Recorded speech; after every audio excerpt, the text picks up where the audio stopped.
All right, hey guys, what's going on? It's your boy Intelligent Psycho here, and I'm gonna break some more latest updates from movie news and WNBA. But today we're gonna talk about ESPN predicts that Angel Reese won't return in the 2025 season, and basically ESPN had Michael Vopel predicted that Chicago Sky forward Angel Reese will not return for the remainder of the 2025 season. In a recent article outlining both projections for the final month of the league play, Reese, 23, had been sidelined since July the 29th when the Sky lost 103 to 86 to the Washington Mystics. She's been recovering from a back injury and has not suited up since the contest. In her sophomore season, the former LSU standout has averaged 14.2 points, 12.5 rebounds, 3.5 assists, and 1.5 steals per game, and shooting 44.4% from the field across 23 appearances. Vogel cited the Sky's current position in the standings as a factor that could discourage Reese from returning this season, but there's likely less incentive for Reese, who has last played on July the 29th, to return. Sky 8-24, record is 8-24, aren't going to be a playoff team considering their loss to Connecticut on Wednesday. They might even drop behind the Sun, 6-26 for the league's worst record. And as the Sky struggle to maintain consistency throughout the year, and the team's focus may now shift towards off-season preparation and player development as the regular season winds down. Reese's injury is halted breakout year for the Chicago Four, who was selected for their second All-Star game this summer and is named the WNBA edition cover athlete of NBA 2K26, set to release on September the 5th. And in the same future, Vogel predicted that Indiana Fever All-Star guard will return by the end of the season. Clark, who has not played since the Fever's 85-77 win with the Connecticut Sun on July the 15th, has been out due to a groin injury. Despite her absence, Indiana has remained in playoff contention.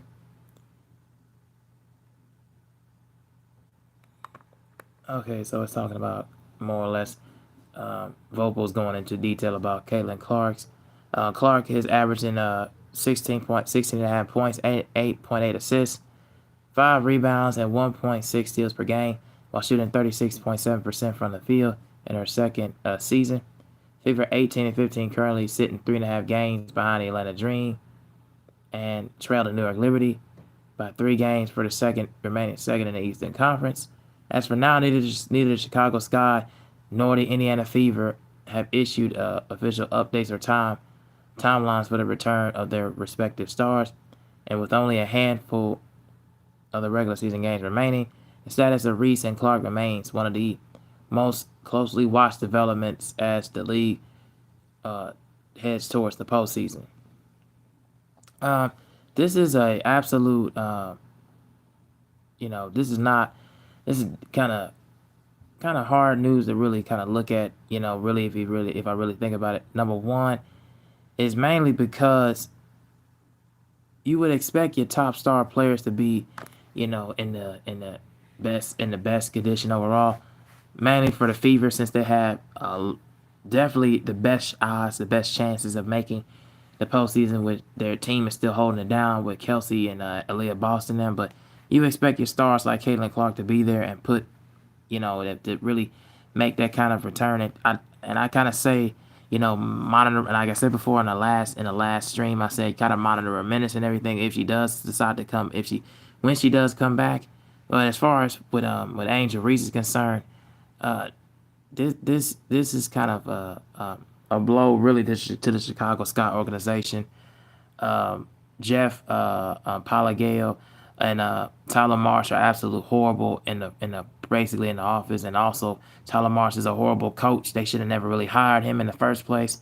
The Sky overall, Courtney Vandersloot, Haley Van Length, and the rest of them just don't really seem to be really connected right now as a team. They don't really feel like they're having that sort of chemistry. And Angel Reese pretty much is having pretty much her best sophomore year, the best time in her sophomore year.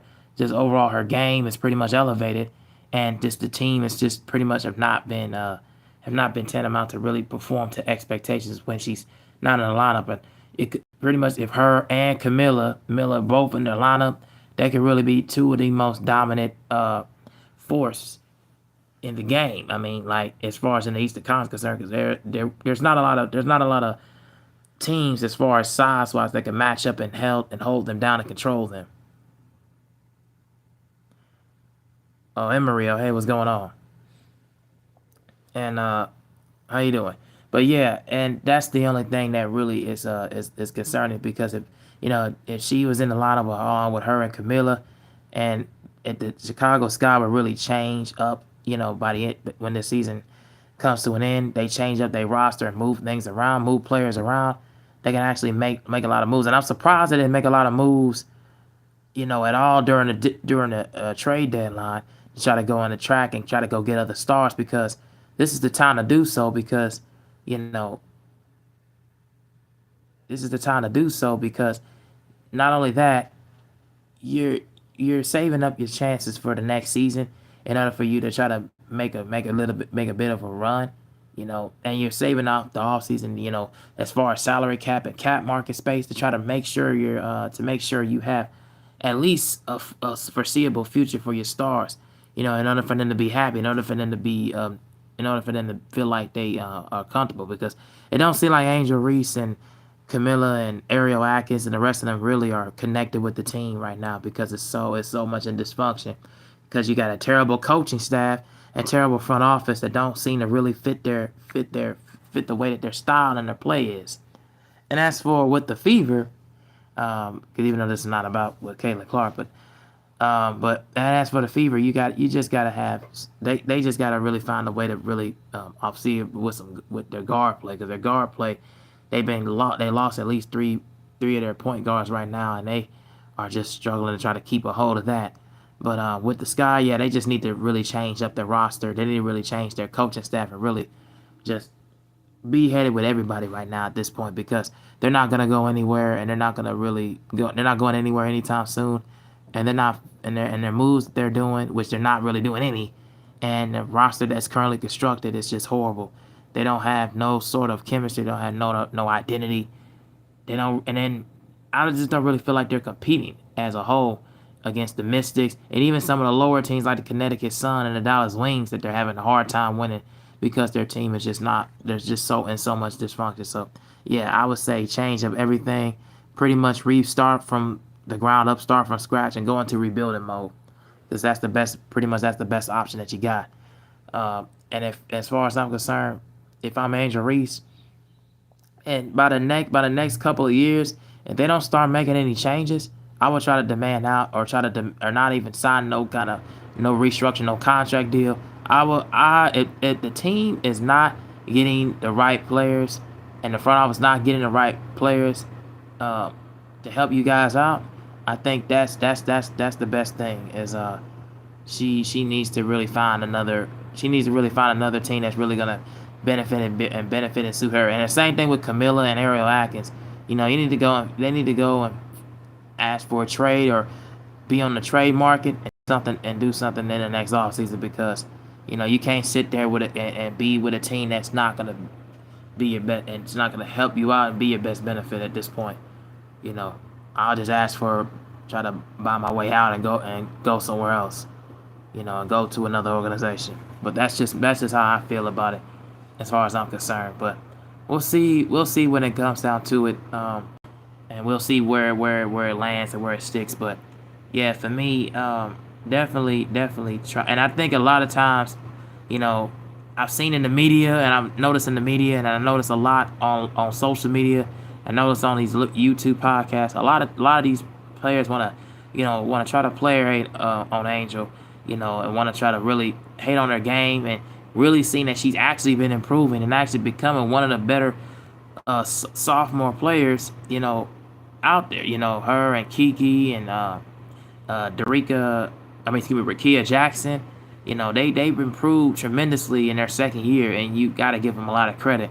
They're really putting it down, and that's the thing that a lot of these media and YouTube critics are not really seeing overall, and they're just really kind of, and especially WNBA fans are not really seeing that at this point. They're not really looking to really push her and give her the credit that she deserves and that she earns. So that's just my opinion. But Yeah, that's just the way I'm looking at it at this point. But yeah, tell me what you guys think. Well, let me see down in the comments. You said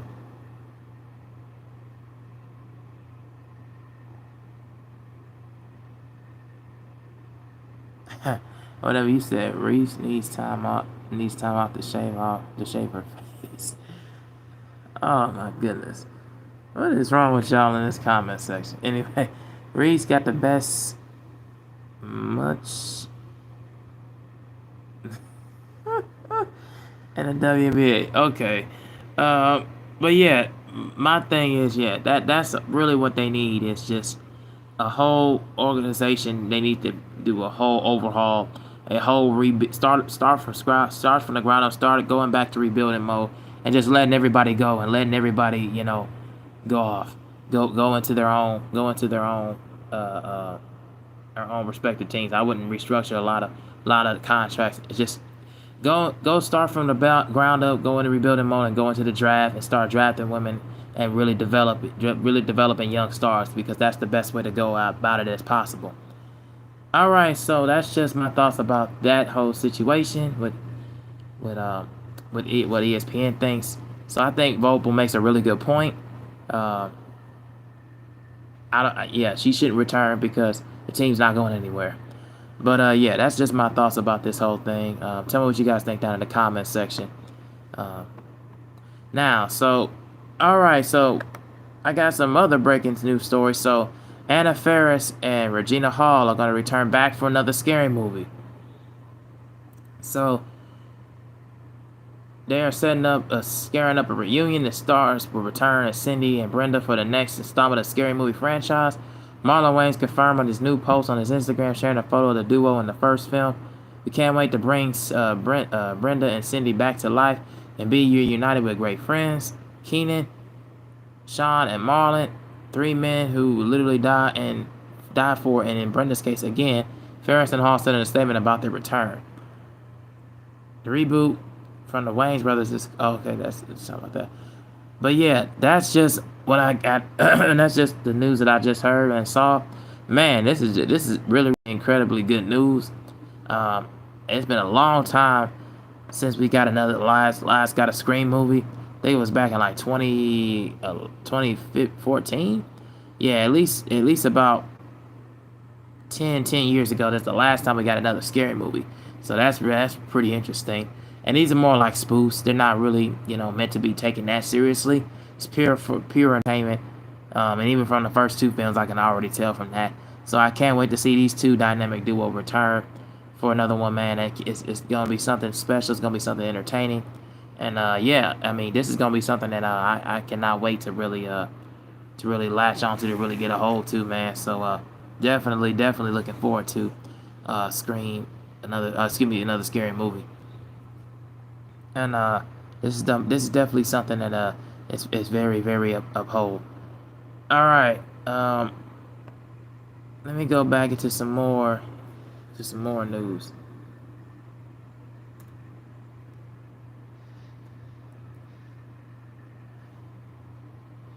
All right.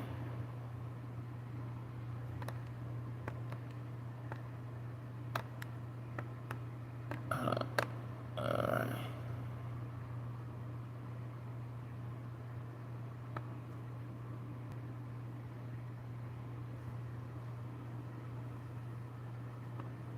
Skip this. Anyways, so James Gunn's Superman is getting the digital release so quickly because of Peacemaker Season 2, which comes out August the 22nd, which I already talked about that on the page. But Blockbuster hits PVOD after a month in the theaters. And of course, James Gunn was speaking to Screen Rant as it arrives on digital platforms. Of course, Amazon Prime Video, Apple TV, Fandango, and at home. Superman effectively is launched Gunn's new DC universe. Peacemaker is the next title in the universe, and Gunn is said already in several interviews. Of course, he interviewed the director to play the events of Superman directed to play Season 2 of John Cena-led comic book series. Characters introduced in Superman, including Hawkgirl and Guy Gardner, even make appearances in Peacemaker Season 2. Superman is arriving on POV digital platforms Friday, August 15th. And of course, currently it's digital. Soon after its theatrical opening, since the movie has proven to be a box office smash hit with 334 million and counting domestically, but the film is nearing 600 million globally as well. Superman has seen a solid weekend, holds at the box office, earning a strong 7 million in its fifth and most recent outing. And Screen Rant's Liam Crawley told Gunn that it was heartbreaking to see Superman already going digital because I love a good long theatrical campaign. Agreed, saying me too. The writer director explained the divisive decision, and it's very complicated, but it's true because of Peacemaker. Gunn said, I originally thought Peacemaker was going to be coming out next month, and as there was a lot of things beyond our control. And I wanted everyone to be able to see Superman that wanted to, even though people who couldn't get a theater to get to a theater before Peacemaker, and that's really the reason for it.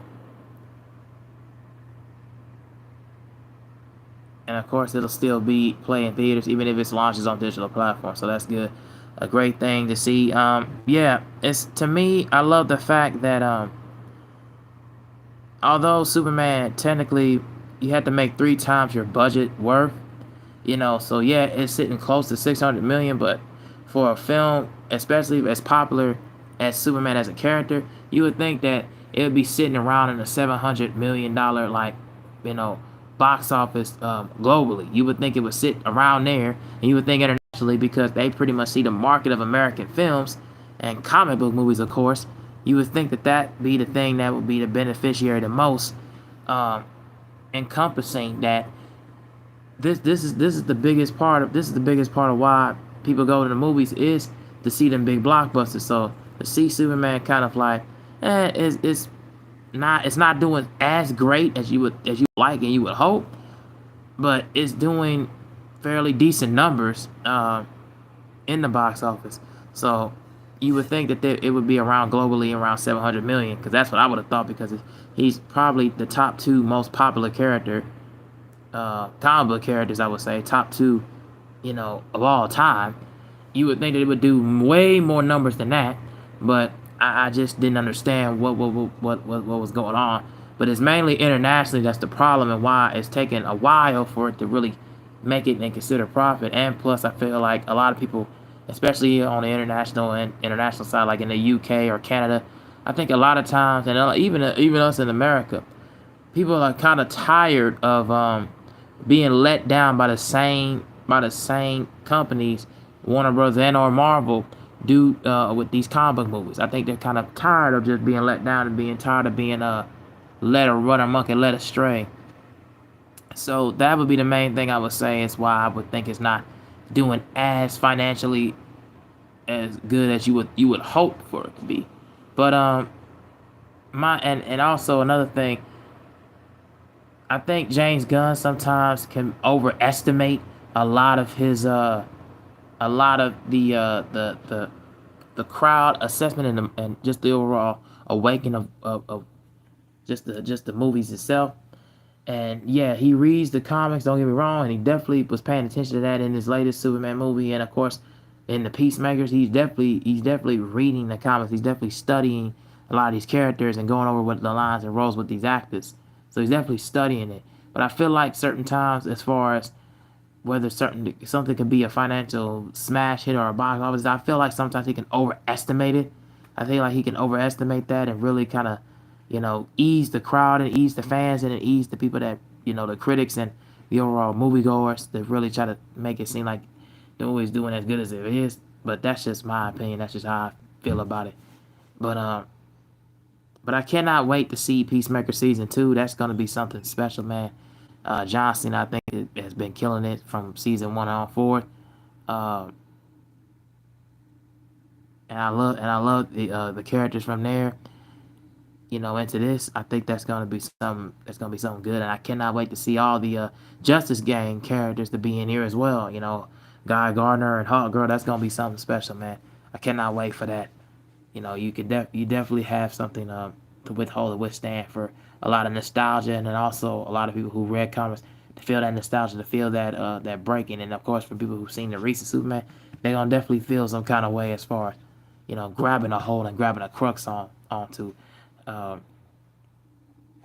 these individuals. But yeah, man, this is something really, really good and something really, really special. So I can't wait to see it. And that is the story that I'm gonna break to you guys for that. And the last story I'm gonna talk about before I get on out of here, I got some things to take care of. We're gonna talk about just the WNBA real quick. So last night or yesterday, yeah, last night, the Aces absolutely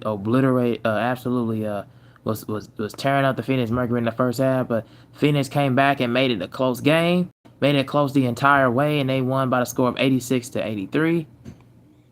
Um, Asia Wilson pretty much was dominant, had another double-double, 30 points and 16 rebounds. Jackie Young and Chelsea Gray played pretty good. Joelle Lloyd was all right. But mainly the Aces, pretty much the main three-star players, was just absolutely holding it down.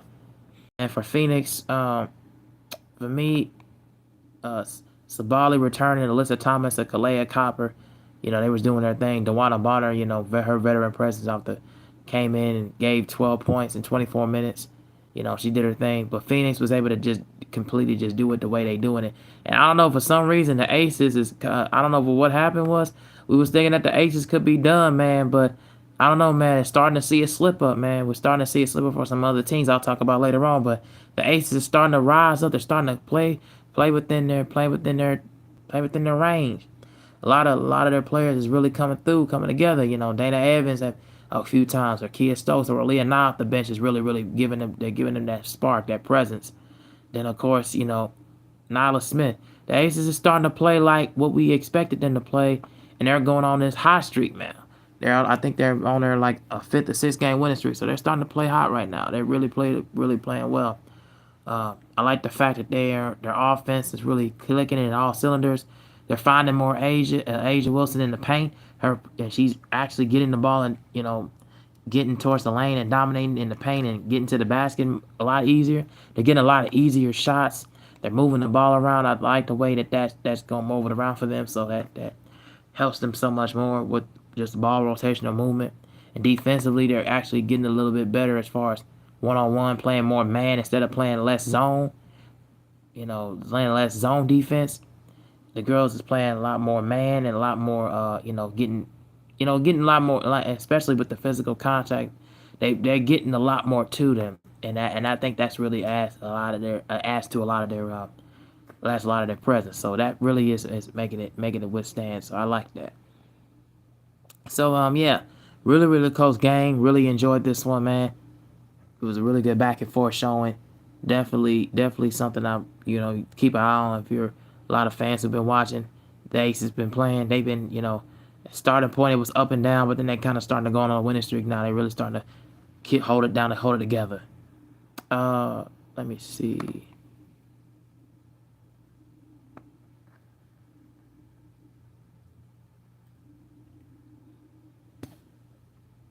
The Seattle Storm finally got off of this four game losing skid, winning over the Atlanta Dream 80-78.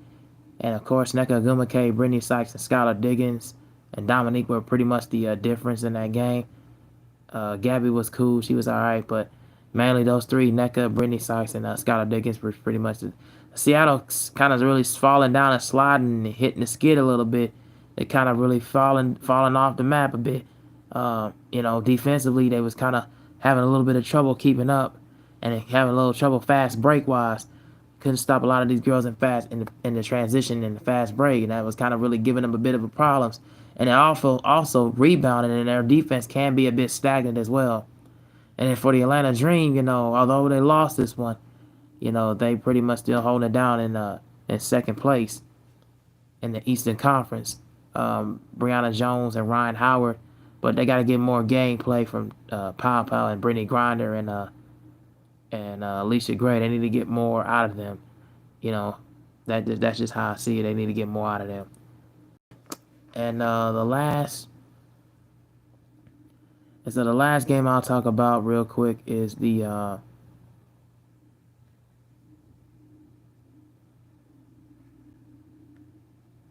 Washington Mystics and the Fever. The Mystics won 88-84. Sonia Citron and Kiki, basically, those two should be in the running for rookie of the year. I mean, they both have been playing phenomenal, and yeah, I really like the way that they've been playing. They're really keeping it together. And then as for the Fever, yeah, they got some decent scoring from Odyssey Sims and Damaris Dantas, even though Odyssey Sims just came off of the street, came off of the street due to the fact that they lost a lot of their guard play, so they had to make shit with the lineup changes. Aaliyah Boston and Kelsey Mitchell was trying to keep it closer and distance. Natasha Howard played all right, but just to me, the Fever just didn't have enough stops. And they couldn't get enough stops defensively to really withstand and withhold the fire that Washington was giving them. But yeah, man, that's just my thoughts about that one. All right, guys, I'm about to get out of here. Thank you all for watching. Um, like, share, and subscribe, and I will talk to you guys in the next one. Peace.